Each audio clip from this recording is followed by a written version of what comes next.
Hello everyone, how's it going? Can you believe we're already at the end of August? It's crazy! Anyways, it's 12:30 and that means that you and I have an appointment. It's time for Discuss It with Drake. Today is episode number 64 and it's going to be a real quick one. It's actually, what are the pros and cons of open concept, right? Hello, we've all heard it, right? So before we get started, keep in mind if you ever miss a live broadcast here, just go over to YouTube, type in Drake's Real Estate TV, click subscribe, and make sure you always say hello too, right? So let's get started. So if you've watched a real estate show, and who hasn't, right? You're likely heard of the number one thing buyers are looking for right now, which is an open floor plan.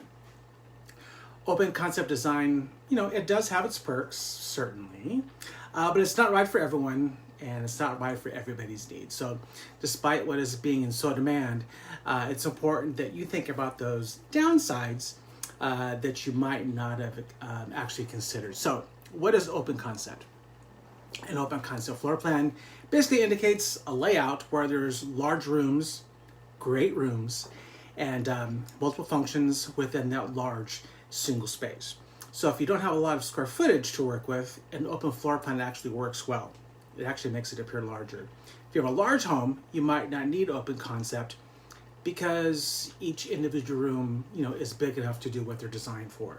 So homes built before 1990s tend to have a lot of separation between rooms. They're very compartmentalized, like all the tract homes. But of course, about the 2000s, the open floor plan was definitely more popular. With the onslaught of all the remodeling TV shows, terminology like open concept and ensuite were brought into the forefront. When I started real estate back in 2000, no one knew what an ensuite was. It was a master bath and they had a bath. Ensuite? Yeah. Thank you. I can't even. Yeah. You know what I'm talking about. So the pros of open concept. If you have a family, particularly with young kids, open concept can actually make it easier for you and everyone to be together and for you to actually keep an eye on the kids, even when you're doing other things like, when you're busy cooking dinner. You get a sense of togetherness with an open floor plan. Open plans actually help you make better use of space that might otherwise be unusable. For example, if you have a formal dining room, you may not use it often, right? With the open floor plan, you're more likely to use all the space available to you. If you entertain, I love to entertain, open floor plans are undoubtedly ideal for you. And, taking out a few walls and having a design with limited interior walls actually allows for more natural light to actually come in and fill those other rooms that necessarily wouldn't have a lot of light. So you can get outdoor views as well, right? Let's talk about some of the cons of open concept. Again, while people rave about open concept living, it's not right for everyone. So if you have older children or perhaps multiple generations in your household, you might want some privacy that smaller rooms can actually bring to a home. If you have, let's say, a nanny that lives with you, or even a roommate with you, or something similar, open concept can actually bring you all together in ways that you might not actually prefer. So if you're someone who loves to display items on the walls, you're going to have limited space to do so with open concept because you're going to be missing a lot of walls, right? So for art collectors, as an example, you might want more rooms and thus more walls.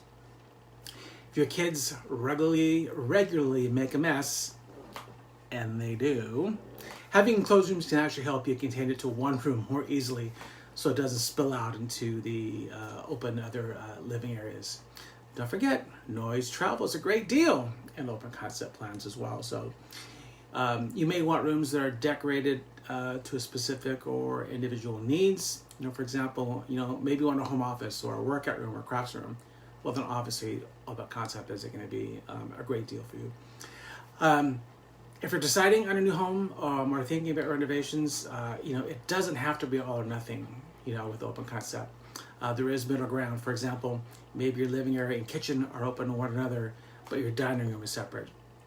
There also is other designs out there where you can put in partial walls to provide some designation between spaces without necessarily full closure. So That's really all the information I have for you today. I just want to give a shout out to Realty Times for providing that for me today so I can share that with you. And as always, please don't keep me a secret. Share this with everyone you know. And if there's a topic you'd like me to discuss in the future, let me know. I'll get it to the calendar. All right. Hope you have a great week. And please be kind to one another. Don't forget to live, laugh, and what? What was that?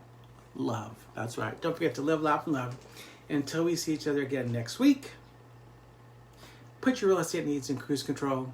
And when the next move matters, contact Drake for Homes. All right. Thanks, everyone. We'll see you later. Bye.